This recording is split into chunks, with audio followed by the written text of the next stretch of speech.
오늘은 사도행전 27장 말씀, 대강절이지만 우리 사도행전 말씀 연말까지 사도행전의 말씀을 다 좀 마치려고 합니다. 그래서 27장 말씀을 통해서 구원의 여망마저 없었더라라는 제목으로 함께 은혜를 나누겠습니다. 여러분은 혹시 여행 좋아하시나요? 여행 싫어하시는 분은 없죠. 여행하면 뭐가 좋죠?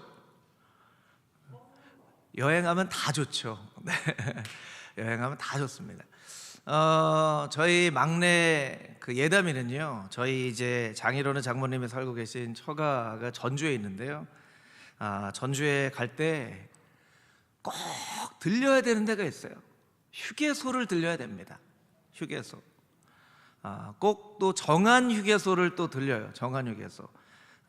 제 아내 이름이 정선미, 제가 안광국, 그래서 정안 휴게소를 들려야 되는지 모르겠지만 그래서 예담이가 꼭 물어봐요. 할머니 댁까지 얼마나 남았어? 이렇게 묻지 않고요, 휴게소까지 얼마나 남았어? 이렇게 물어봐요. 휴게소까지. 휴게소에 꼭 들려야 돼요. 꼭 들려서 핫바도 먹고 떡볶이도 먹고 막 먹어야 돼요. 휴게소를 그냥 지나치는 날이면 난리가 납니다. 그러니까 중간에 휴게소를 들리는 것, 이것이 이제 막내에게는 이 여행에 빠질 수 없는 즐거움이에요. 또 이제 저희 가족은 좀 식구가 많잖아요. 6명이기 때문에 전용 차선을 갈 수 있습니다. 여러분, 전용 차선을 달리는 그 쾌감 모르시죠? 꽉 막혀 있는데 전용 차선을 쫙, 애들이 어릴 때는요, 위에 창문 열고 나는 간다 이렇게 하고 그런 여행의 즐거움들이 있어요. 여행은 꼭 목적지만을 향해 가는 것이 아니라 그 과정에 어디를 들려서 뭘 먹고 쉬고 하는 그런 즐거움들이 있죠.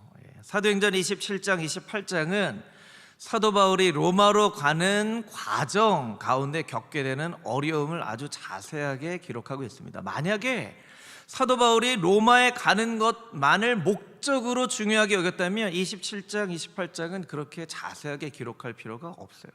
그런데 이렇게 자세하게 기록하고 있는 것은 그 과정도 목적만큼 동일한 무게로 중요하게 여기고 있다는 거예요. 예수님은 이 땅 가운데 십자가에 못 박히셔서 스스로 희생제물이 되심으로 우리의 죄를 용서하기 위해서 오셨지만, 만약 그것만이 예수님의 목적이었다면 공생애를 복음서에 이렇게 자세하게 기록할 필요가 없거든요. 그런데 복음서에 보면 예수님의 공생애 동안 예수님이 어떻게 사람들을 사랑하시고 고치시고 가르치시고 천국 복음을 전파하시고 어려운 사람, 힘든 사람과 함께 식사를 하시고 손을 대시고 병을 고쳐주시고 위로하시고 하시는 그런 공생애의 그런 과정들이 아주 자세하게 나와 있거든요. 그 이유가 무엇입니까? 목적만큼 그 공생애의 과정이 중요하다는 것을 이야기를 하고 있는 것입니다. 여러분, 우리의 인생도 마찬가지입니다. 우리 인생에 이루고자 하는 그런 목적이 있을 거예요. 꿈이라고도 할 수 있고 비전이라도 할 수 있고 신앙적으로는 소명 부르심이라고도 할 수 있습니다. 어떤 사람은 성공하는 것, 큰 성공을 하는 것, 어떤 사람은 행복한 가정을 이루는 것, 신앙적으로는 거룩한 삶을 살아가는 것, 여러 가지 인생의 목적이 있을 수 있죠. 교회에도 목적이 있을 수 있습니다. 우리는 부흥하는 교회가 되기를 원합니다. 우리는 선교하는 교회가 되기를 원합니다. 우리는 정말 열심히 전도하는 교회가 되기를 원합니다. 우리는 주변에 있는 많은 이웃들을 돌보는 교회가 되기를 원합니다. 교회마다도 목적과 소명이 있어요. 그런데 그만큼 중요한 것은 어떤 과정을 통하여서 그 목적과 비전을 이루어 가는가, 이것도 우리가 굉장히 중요하게 여겨야만 한다는 것입니다. 이 성도들이 동일한 목적과 동일한 무게로 중요하게 여겨야 될 그 과정을 이렇게 표현할 수 있겠죠. 매일매일 예수님을 닮아가는 것, 매일매일 예수님과 동행하며 사는 것. 저를 따라서 같이 한번 해볼까요? 매일매일 예수님을 닮아가는 것, 다시 한번 해보겠습니다. 매일매일 예수님과 동행하며 사는 것. 예수님과 동행하며 살지 않고 목적을 이룬다 한다 한들 그 이룬 목적이 무슨 의미가 있겠습니까? 예수님을 닮아가지 않는다면 우리가 원하는 인생의 교회의 목적을 이룬다 하더라도 그 의미가 무엇이 있겠습니까? 속도보다 중요한 것은 방향이다. 이런 이야기 아마 여러분 많이 들어보셨을 거예요. 맞는 얘기입니다. 빨리 가는 것보다 정확한 방향을 향해 가는 것이 참 중요하죠. 그런데 이 방향만큼 중요한 것이 과정입니다. 과정이에요. 코로나19로 우리가 만 3년간 참 어려움을 겪었는데요. 이제 코로나도 어느 정도 익숙해졌어요. 밖에 나가면 이제 마스크 벗고 살 수도 있고, 이제 언젠가 갑자기 이제는 실내에서도 마스크 벗어도 됩니다 하는 때가 오게 되겠죠? 할렐루야. 왜 오게 될 거예요. 실내에서 마스크 벗어도 됩니다. 코로나는 이제 감기처럼 그렇게 여기면 됩니다 하는 때가 분명히 올 거란 말이에요. 교회도 많이 회복되어지고 있습니다. 그런데 여러분이 이 코로나 3년이라는 과정을 어떻게 거쳐왔는가를 여러분이 꼭 한번 점검해 볼 필요가 있어요. 이 과정 동안 나는 예수님과 더 친밀해졌는가? 나는 예수님과 더 동행하며 살아왔는가? 코로나는 어찌어찌 끝났는데 코로나19 동안 내 신앙이 오히려 안일해지지는 않았는지, 내 신앙이 더 연약해지지는 않았는지, 조금만 어려움이 있어도 두려워하고 불안해하는 마음 가운데 평안의 자리를 두려움에 빼앗겨버린 그런 삶을 살지는 않았는지 돌아볼 필요가 있다라는 거예요. 그리고 그렇게 우리의 인생을 돌아봐야 앞으로 나의 인생이 걸어갈 길들을 우리가 바라볼 수 있게 되어지는 것입니다. 오늘 로마로 가는 그 여정을 우리가 말씀을 통해 살펴보면서 우리의 인생의 길을 돌아보고 또 앞으로 걸어갈 길을 믿음으로 바라볼 수 있는 귀하고 복된 예배 시간이 되기를 주님의 이름으로 축복합니다. 오늘 읽은 말씀 9절에서 12절까지 있는 말씀을 같이 한번 다시 읽어보도록 하겠습니다. 9절에서 12절까지 있는 말씀입니다. 시작. 여러 날이 걸려 금식하는 절기가 이미 지났으므로 항해하기가 위태한지라 바울이 그들을 권하여 말하되 여러분이여 내가 보니 이번 항해가 하물과 배만 아니라 우리 생명에도 타격과 많은 손해를 끼치리라 하되 백부장이 선장과 선주의 말을 바울의 말보다 더 믿더라. 그 항구가 겨울을 지내기에 불편하므로 거기서 떠나 아무쪼록 베닉스에 가서 겨울을 지내자 하는 자가 더 많으니 베닉스는 그레데 항구라. 한쪽은 서남을 한쪽은 서북을 향하였더라. 아멘. 바울을 태운 배는 아데라 무테노라는 곳을 출발해서 이제 무라라는 곳에서 알렉산드리아호라는 더 큰 배로 갈아타고 이제 로마를 향해 갑니다. 그런데 인생의 모든 때가 그런 것처럼 생각하지 못했던 악천후를 만났어요. 기후가 별로 좋지 않았어요. 그래서 겨우겨우 배를 몰아서 미항, 아름다운 항구라고 하는 미항에 도착을 합니다. 근데 그곳은 성경에 기록된 것처럼 겨울철을 지내기가 조금 적합하지 않은 곳이었어요. 그래서 금식하는 절기, 이스라엘의 절기로는 대속죄일, 우리나라로 보면 이제 9월, 10월 정도인데요. 겨울이 막 다가오는 때죠. 그러니까 겨울은 바다의 풍랑도 많이 일어나고 바람도 불기 때문에 항해하기가 쉽지 않은 그런 때여서 겨울을 지내야 되는데 이 미항이라는 항구가 겨울을 지내기가 쉽지 않아서 좀 무리를 해서라도 베닉스라고 하는 항구에 가기를 원했던 것이죠. 그래서 베닉스라는 항구를 향해서 무리를 해서 갑니다. 그런데 사도 바울이 반대를 하는 거예요. 안 됩니다. 지금 너무 무리해서 항해를 하면 이 배나 이 배에 실려져 있는 물건이나 우리의 생명까지도 위험합니다. 이렇게 위험하게 하면 안 됩니다. 이렇게 사도 바울은 반대를 하고 있는 거예요. 여러분, 이 안에 숨겨져 있는 굉장히 중요한 영적인 메시지가 있습니다.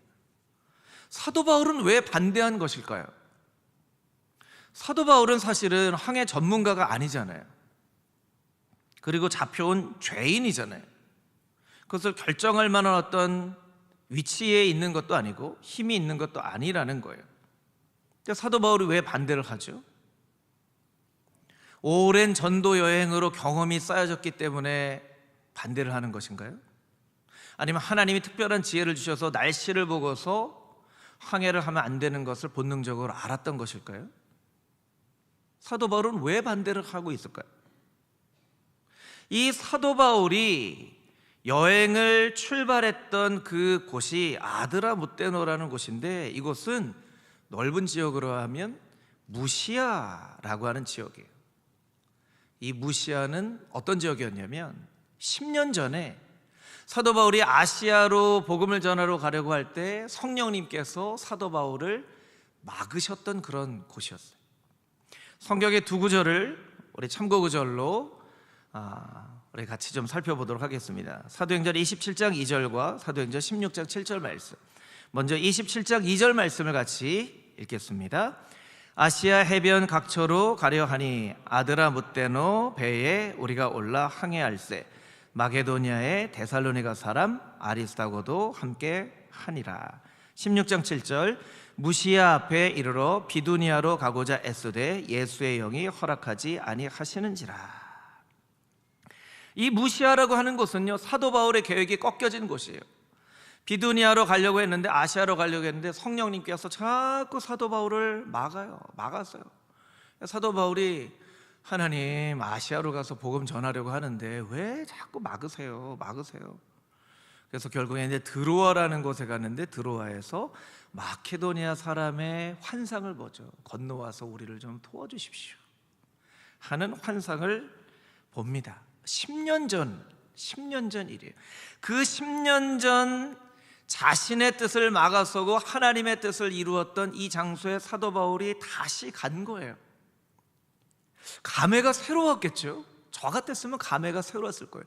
야, 옛날 10년 전에 내가 여기 왔었는데 그때 참 그렇게 비두니아로 가려고 했고 아시아로 가려고 했었는데 하나님이 왜 이렇게 막아서시는지 막 답답하고 조급하고 때로는 원망스럽고 했는데, 결국에 돌아보니까 하나님께서 이렇게 마케도니아에 있는 많은 사람들에게 복음 전하게 하시라고. 하나님, 나의 뜻이 막혀졌지만 하나님의 뜻을 이루어 주시니 감사합니다. 이렇게 고백할 수 있는 곳이 바로 이 무시아라는 거예요. 아드라무테노라는 거예요. 그러니까 사도 바울은 어떤 마음을 가지고 있어요? 하나님께서 이곳에서 다시금 로마를 향해 출발하게 하시니 하나님의 귀한 뜻을 또 하나님께서 나의 삶 가운데 이루시겠지 하고 사도 바울의 마음을 가지고 있는 거예요.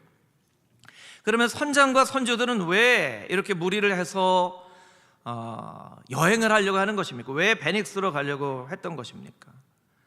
그들이 타고 있었던 알렉산드리아 호가요, 너무 어마어마한 거대한 배였기 때문에 그래요. 미항이라고 하는 항구는 작은 항구인데 이 알렉산드리아 호는 너무너무나 거대한 배였어요. 그러니까 배만 조금 작았어도 아무 문제가 없는데 배가 등치가 크다 보니까 그 항구가 좁은 거예요. 그래서 베닉스라고 하는 더 큰 항구로 가려고 하는 거예요. 여러분, 때로는요, 우리의 어떤 인생의 규모가 커지는 게 다 좋은 것만은 아니에요. 인생의 규모가 커지면 오히려 더 불편할 수가 있어요. 이 알렉산드리아 호처럼요. 알렉산드리아 호에 별명이 있었습니다. 알렉산드리아 호는 엄청난 괴물 같은 이집트의 곡물 운반선이라는 별명을 가지고 있어요. 사모사타의 루키아노스라고 하는 역사학자는요, 이런 얘기를 합니다. 이 알렉산드리아 호로 말할 것 같으면 길이가 56m 56m 하면 여러분이 탁 어디에서 어디 이렇게 탁 이렇게 이 거리가 좀 감이 오셔야 되는데, 이 100m 달리기 하면 중간쯤 되는 거죠. 운동장이 보통 이제 이렇게 100m로 해서 가면 운동장의 한 절반 이 정도 된다고 생각하시면 돼요. 그만큼 긴 배요. 그 당시에 너비가 한 10m 됐고요, 깊이가 한 14m 정도 됐어요. 14m 정도. 그 깊이만 해도요 한 6층 7층 건물 정도가 되어지는 그런 아주 깊은, 그 당시에 1000톤이나 되는 곡물을 실을 수 있는 아주 어마어마한 배였어요. 로마 사람들이 이 곡물 소비하는 그런 양이 많기 때문에 아주 비옥한 나일강 이집트에서 곡물을 잔뜩 실어서 이제 로마로 보내는 거죠. 아키타라고 하는 그 지역의 사람들이 1년 동안 먹을 수 있는 곡물의 양이 여기 실려져 있는 거예요. 그 선장이나 선주는요 이 배를 의지한 거죠. 어마어마한 배. 작은 배는 풍랑에도 뒤집혀질 수 있지만 이 어마어마한 배는 아무리 큰 풍랑이 와도 끄떡없어, 이런 생각을 하는 거죠. 선장과 선주는 그 배의 크기를 믿었습니다. 사도 바울은 하나님의 역사심을 신뢰했죠. 여러분, 우리가 인생을 살아갈 때 입으로는 하나님을 신뢰한다고 고백하지만 사실은 이 선장과 선주처럼 우리의 삶 가운데 있는 많은 다른 것에 우리의 마음을 빼앗겨 버릴 때가 있습니다. 입술로는 하나님을 신뢰한다고 하지만 돈을 의지하기가 쉽고요, 경험을 의지하기가 쉽습니다. 내 판단과 내 생각을 의지하기가 쉽습니다. 여러분, 여러분이 어떤 중요한 결정을 내릴 때에 그 결정을 내리는 그 일에 하나님이 여러분 그 가운데 계십니까? 하나님 없이 결정하고 있지는 않습니까? 우리 하나님을 신뢰한다고 하면서 자꾸 하나님을 잊어버려요. 하나님이 잊어버리려고 잊어버리는 것이 아니라 그것에 자꾸 마음을 빼앗기는 거죠. 이 큰 배의 크기에 마음을 빼앗겨 버리는 거예요. 이 큰 배가 여태까지 항해해 왔던 경험에 우리의 마음을 빼앗겨 버리는 거예요. 여러분, 이 말씀을 통해서 여러분의 삶에 꼭 이런 질문을 한번 해볼 수 있게 되기를 원합니다. 나는 나의 인생의 계획 가운데 하나님이 빠져 있지는 않은가? 나는 다른 것에 내 마음과 내 생각을 빼앗겨 버리지는 않았는가? 한번 우리의 마음을 잘 돌아볼 필요가 있다라는 것이죠. 우리 13절부터 17절까지 있는 말씀을 같이 한번 다시 읽어보겠습니다. 13절에서 17절 말씀입니다. 남풍이 순하게 불매 그들이 뜻을 이룬 줄 알고 닻을 감아 그레데 해변을 끼고 항해하더니 얼마 안 되어 섬 가운데로부터 유라굴로라는 광풍이 크게 일어나니 배가 밀려 바람을 맞춰 갈 수 없어 가는 대로 두고 쫓겨가다가 가우다라는 작은 섬 아래로 지나 간신히 거루를 잡아 끌어올리고 줄을 가지고 선체를 둘러감고 스르드스에 걸릴까 두려워하여 연장을 내리고 그냥 쫓겨가더니. 아멘. 백부장은 선장과 선주의 말을 듣고 미항을 떠나게 됩니다. 마침 그때 순한 남풍이 불어와요. 이렇게 생각했겠죠. 거봐, 뭘 안다고 나서서. 아니, 사도 바울 저 사람은 뭘 안다고 나서는 거야? 이렇게 순한 남풍이 부는데. 자, 이제 베닉스에 가서 겨울을 납시다. 내가 바다 생활만 30년이야 30년, 뭐 이런 생각을 했겠죠. 그런데 곧 그들의 생각이 바뀌어지게 됩니다. 얼마 지나지 않아서 갑자기 순한 남풍이 불던 바다에 광풍이 일어났는데, 이 광풍은 어디서부터 생겼냐면 섬 한가운데로부터 생겨요. 그래서 막 바다를 막 휩습니다. 그래서 배가 큰 위험을 당하게 됩니다. 본문의 15절 17절에 쫓겨가니 두 번이나 반복이 되어 있죠. 이 바람에 밀려서 이제 배가 쫓겨가는 그런 신세가 되어진 거예요. 여러분, 우리의 인생에 영원한 것은 없습니다. 그들이 믿었던 순풍은 영원한 순풍이 아니었습니다. 여러분, 우리가 축복을 받을 때 그 축복이 영원할 것이라고 생각하는데요, 여러분, 영원한 축복은 없습니다. 한때 얼마 전이에요. 한국에 부동산 열풍이 불었을 때가 있었죠. 부동산 값이 그냥 막 하늘 높은 줄 모르고 치솟을 때가 있었어요. 그래서 영끌이라는 말이 나왔잖아요. 영혼까지 끌어모아서 부동산을 사야 된다. 꼭 부동산을 사야 된다. 어디를 가든지 다 부동산 얘기. 뉴스도 부동산, 사람들 만나도 부동산. 여러분, 지금 그 부동산이 어떻게 됐습니까? 목사님, 주일인데 속을 그렇게 긁어놓으시면 어떻게 합니까? 이런 막 주식 사야 된다고 했어요. 주식. 어떤 주식 사야 된다고 했습니까? 미국 주식 사야 된다고 했어요. 미국 태땡땡 이런 주식, 땡땡 이런 주식 사야 된다고, 막 미국에 있는 주식 사야 된다고. 그 주식 지금 어떻게 됐습니까? 막 50%, 70%, 80% 이렇게 빠졌어요. 여러분 표정이, 목사님 그만하시죠, 약간 이런. 그런데 여러분, 또 올릴 거예요. 걱정하지 마세요. 또 이제 위로도 드려야죠, 제가. 왜냐하면 고난도 영원한 고난은 없어요. 여러분, 여러분이 경험하는 당하는 고난 영원할 것이라고 생각하시죠? 영원한 고난도 없어요. 영원한 축복도 없고 영원한 고난도 없어요. 여러분, 고난이나 축복은 다 하나님의 손 안에 있다는 것을 우리는 알아야만 합니다. 같이 한번 따라해 보겠습니다. 고난이나 축복은 모두 다 하나님의 손 안에 있습니다. 할렐루야. 여러분이 지금 너무나 힘들어하는 그 고난이 언제 축복으로 바뀌어질지 몰라요. 하나님의 손 안에 있을 때 여러분의 고난이 언제 축복으로 바뀌어질지 몰라요. 그런데 여러분, 지금 축복으로 누리고 있는 것들이 하나님의 손 밖을 벗어나면 언제 고난이 되어질지 몰라요. 여러분, 본 말씀 가운데 보면요, 우리의 인생은 우리가 계획해서 가고 싶은 대로 끌어가는 것이 아니라 끌려가는 것임을 우리가 알 수 있어요. 우리의 인생이 능동태가 아니라 수동태인 것을 알아야만 한다는 거예요. 여러분, 여러분의 인생을 여러분이 계획해서 여러분이 추진력으로 막 끌어가고 인도해 간다고 생각하지 마십시오. 그렇게 막 너무 무리를 하다가 안 걸릴 병도 걸리고요, 자꾸 실수도 하고요, 실패도 하고 하는 거예요. 여러분, 아무리 큰 배도, 아무리 경험이 많은 선장도 바람을 이길 수는 없는 거예요. 이 자연을 거스릴 수는 없는 거예요.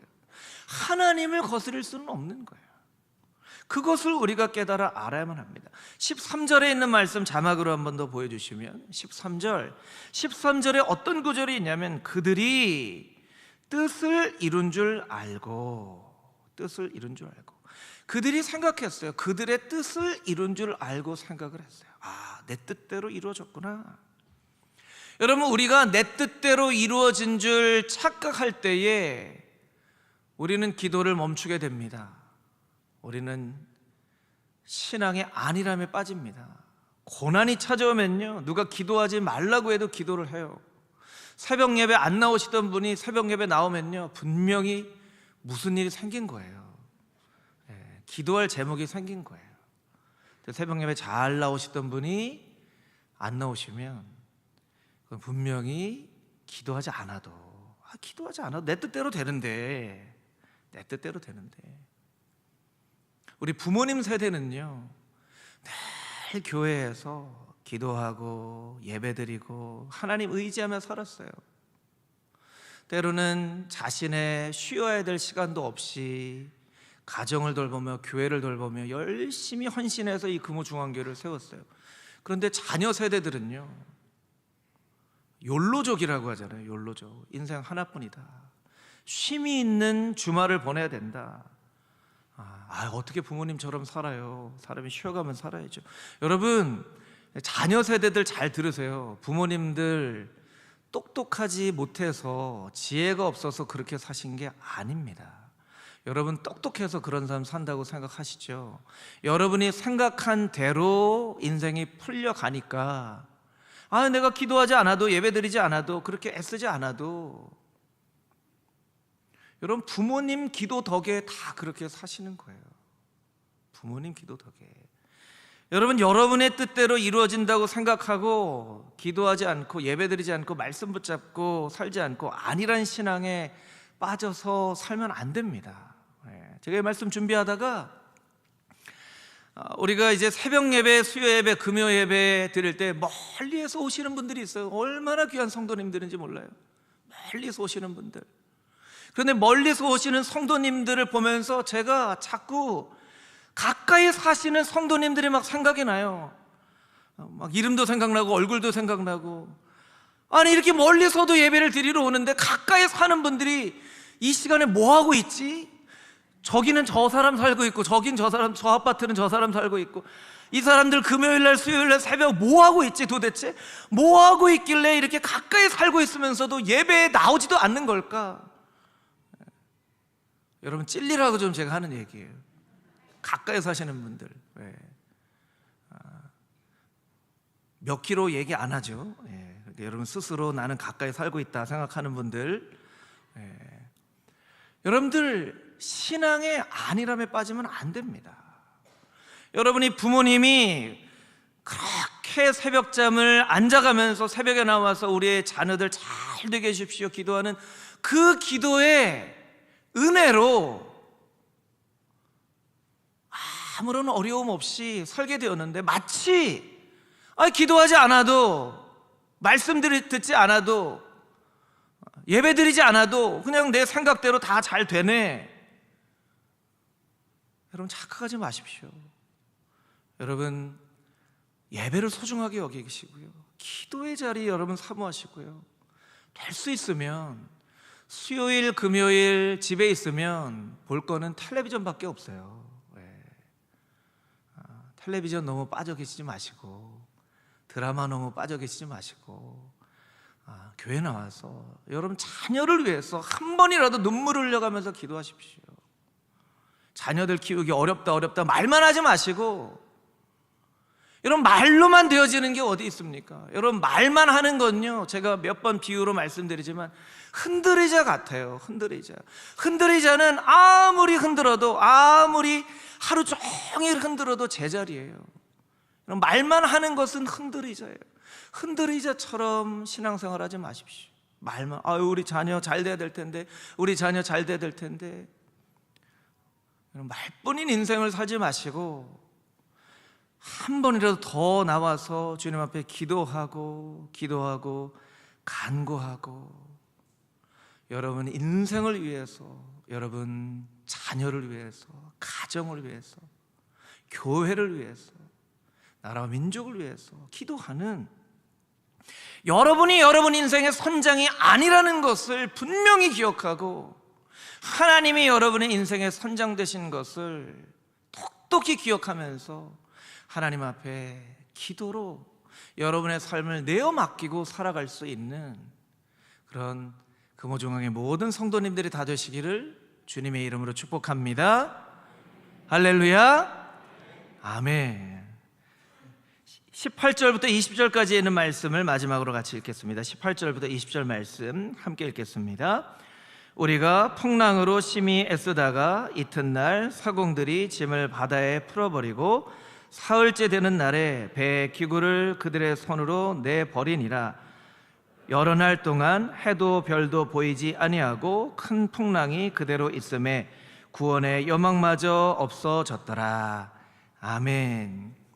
이 사람들이 풍랑을 이기려고 막 노력하다가 안 될 것 같으니까 싣고 있는 것들을 막 버리기 시작합니다. 3일째 되는 날에는 배에 너무나 필요한 기구들마저 버리게 됩니다. 여러분, 배의 기구들을 버리면 어떻게 돼요? 그만큼 다급해진 것이죠. 여러 날 동안 해도 보이지 않고 별도 보이지 않습니다. 풍랑이 그대로 있습니다.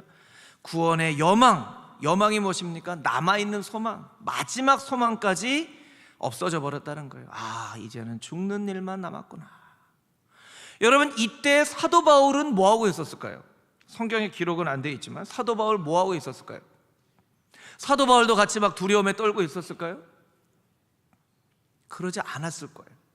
왜냐하면 사도 바울은 분명히 알았거든요. 하나님께서 사도 바울에게 내가 로마도 보아야 할 것이다 라고 말씀해 주신 그 소명이 있는 것을 알았기 때문이죠.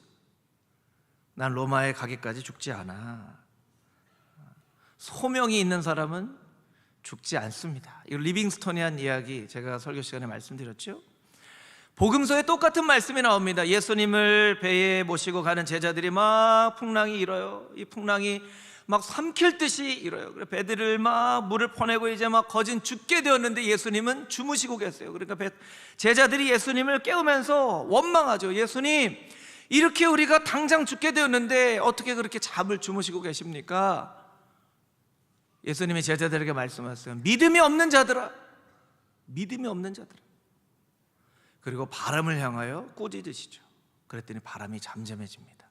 제자들이 이분이 누구시기에 바람마저도 순종하는가? 예수님은 십자가에서 우리의 죄를 위하여 희생제물이 되어야만 하시는 분명한 비전을 가지고 계세요.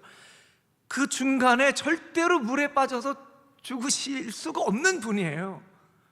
예수님 그걸 알고 계셨죠. 제자들은 몰랐어요. 그러니까 우리가 죽게 됐는데 지금 이제 곧 죽습니다. 여러분, 어떤 고난과 고통은 우리에게 큰 압력으로, 압박으로 다가오죠. 그런데 그 압력과 압박만큼의 동일한 평안함이 마음 가운데 있으면요, 그것을 절대로 압력과 압박으로 못 느끼며 살아가요. 필립 얀시의 책인데요, 내가 그리스도인이 되었을 때 아무도 말해주지 않았던 것들이라는 책에 보면 이런 얘기가 나옵니다. 북극의 얼음을 완전히 부술 만큼의 아주 강력한 핵 잠수함이 있었습니다. 트레셔라고 하는, 트레셔가 완전히 부수다 이런 뜻이죠. 역사상 가장 깊은 곳까지 잠수했던 기록을 가지고 있는 잠수함이었어요. 가장 강력한, 모든 얼음도 다 부술 수 있는 잠수함인데요, 이 잠수함이요, 선장의 판단착오로 가장 밑으로 내려갈 수 있는 한계치를 넘어서서 더 밑으로 내려가다가 고장이 납니다. 그런데 그냥 단순히 고장이 난 게 아니고요, 그 두꺼운 강철판이 종이장처럼 구겨져 버려요.